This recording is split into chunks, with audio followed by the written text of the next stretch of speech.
Assalamualaikum warahmatullahi wabarakatuh. Waalaikumsalam warahmatullahi wabarakatuh. Berdirinya kami di sini untuk mempresentasikan materi sosiologi yang telah kami diskusikan. Di sini saya Alifia Lintang Nayara, Saya Raiza Busoli. Saya Afif Rahmania. Daftar materinya yang pertama adalah materi tentang sosialisasi yang akan disampaikan oleh Lailatul Aziz. Ya, lanjut. Mengapa ya? Kemudian sosialisasi adalah proses pembelajaran, nilai, norma, sikap, dan juga pola perilaku agar individu dapat berperan sebagai anggota dan masyarakat. Tujuannya itu untuk membentuk kepribadian individu, menanamkan nilai dan norma sosial, membantu individu beradaptasi dalam masyarakat, menciptakan keteraturan sosial. Selanjutnya, agen sosialisasi itu ada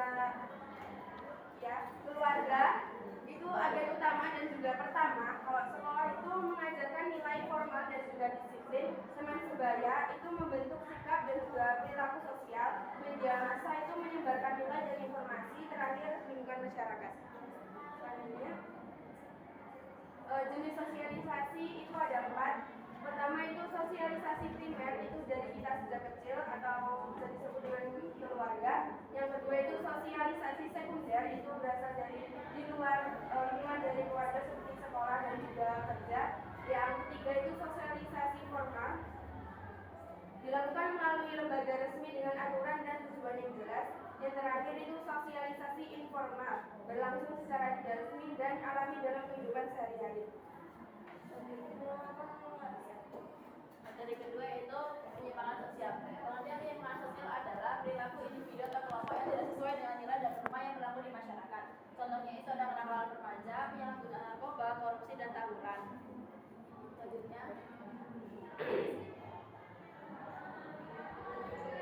bentuk-bentuk penyimpangan itu yang pertama ada penyimpangan positif, yaitu perilaku yang menyimpang dari norma yang berlaku, tapi itu lebih mengarah kepada hal yang bermanfaat dan bisa diterima dalam masyarakat. Contohnya tuh ada kayak orang yang dia tuh punya inovasi buat mengembangkan suatu hal jadi lebih baru atau lebih kreatif dari sebelumnya. Itu kalau penyimpangan negatif itu adalah perilaku individu atau kelompok yang melanggar nilai dan norma sosial serta menimbulkan dampak buruk atau merugikan bagi diri sendiri dan masyarakat. Contohnya itu ada tawuran, kenakalan remaja, penggunaan obat-obatan terlarang, dan pergaulan yang bebas. Selanjutnya, jenis penyimpangan sosial itu ada 2, yaitu yang primer sama sekunder. Yang primer itu bersifat sementara dan tidak bertoleransi oleh masyarakat. Terus kalau yang penyimpangan sekunder itu berulang dan mendapat sanksi sosial seperti dikucilkan atau mendapat hukuman sesuai dengan norma yang berlaku. Selanjutnya, faktor terjadinya penyimpangan itu yang pertama adalah sosialisasi tidak sempurna. Bisa saja sosialisasi dari keluarga yang tidak sempurna atau dari sekolah yang mungkin kurang mengenakan atau berbagai pengaruh lainnya. Terus yang kedua pengaruh lingkungan, tekanan sosial sama ketimpangan sosial sering terjadi dalam masyarakat. Selanjutnya adalah pengendalian sosial. Pengendalian sosial adalah upaya masyarakat untuk mencegah dan mengatasi penyimpangan sosial agar tercipta keteraturan. Kemudian tujuan dari pengendalian sosial yang pertama adalah menjaga ketertiban sosial. Kemudian yang kedua mencegah penyimpangan. Yang ketiga mengembalikan perilaku menyimpang ke norma. Bentuk dari pengendalian sosial itu ada 2, ada preventif dan represif. Preventif adalah pencegahan sebelum terjadi penyimpangan. Itu bisa dilakukan dengan memberikan penyuluhan atau pendidikan. Kemudian kalau yang represif itu adalah penindakan setelah terjadi penyimpangan, seperti diberikan hukuman atau sanksi. Kemudian selanjutnya, cara pengendalian sosial itu juga ada 2. Yang pertama itu lewat formal, yaitu dengan hukum, peraturan ataupun lembaga resmi. Kemudian yang kedua itu adalah informal, melalui teguran, nasihat ataupun sanksi sosial. Kesimpulannya adalah sosialisasi merupakan proses pembelajaran nilai dan norma agar individu dapat hidup sesuai dengan aturan masyarakat.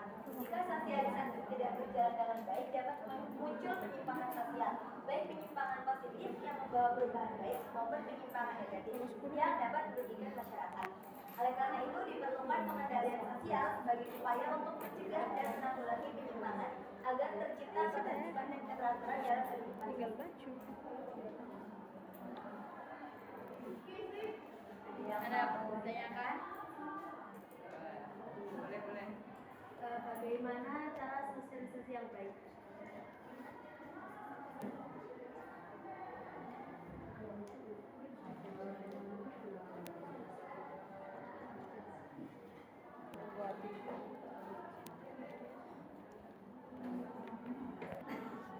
Ketika menjawab, kalau yang mungkin dari sosialisasi yang primat dari keluarga itu bisa dari faktor orang tuanya juga yang mungkin bisa memahami anaknya lebih dalam dan mengikuti perkembangan zaman dalam mendidik anaknya. Tapi kalau dari sekolah ya membangun komunikasi yang baik, hubungan yang baik dan tidak memancing hal-hal yang bisa menimbulkan keretakan dalam pertemanan.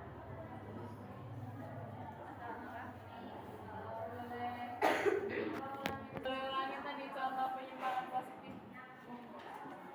Ini dengan menjawab kalau yang dipahami dari kelompok kami itu penyimpangan positif itu bisa kayak ada orang dia mau